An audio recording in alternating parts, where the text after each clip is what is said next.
আসসালামু আলাইকুম বন্ধুরা, আজকে আমি আপনাদের দেখাবো বাসায় রাইস কুকার নষ্ট হলে আপনারা সহজে কীভাবে ঠিক করে নিতে পারবেন। তো বন্ধুরা, আপনার এই রাইস কুকারটা আমার কাছে আসছে, এই সাইন দিয়েছে, দেখেন এই সাইন দিয়েছে।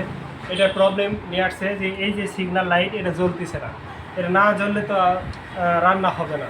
তাহলে আমি এই প্রথমে আমার কাজ করে নিলাম, এই কেবলটা ঠিক আছে নাকি আমি লাইনে দিলাম, দেখি এই যে লাইনে কারেন্ট আছে, ঠিক আছে, তার মধ্যে কেবলটা আমার ঠিক আছে। তার কেবলটা আমরা ভিতরে দিয়ে দেখলাম, এই দেখেন কোথায় জ্বলতেছেন, দেখেন ভালো করে দেখেন, এই জায়গাতে লাইটটা জ্বলে ওঠার কথা, লাইটটা জ্বলে উঠতেছে না।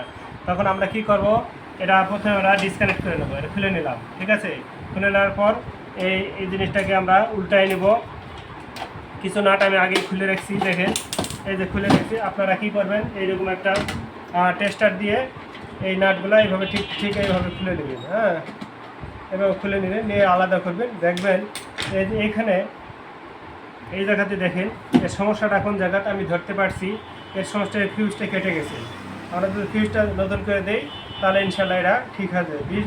ফিউজটার দাম অনলি 30 টাকা। দোকানদার হয়তো 10 টাকা বেশিও নিতে পারে।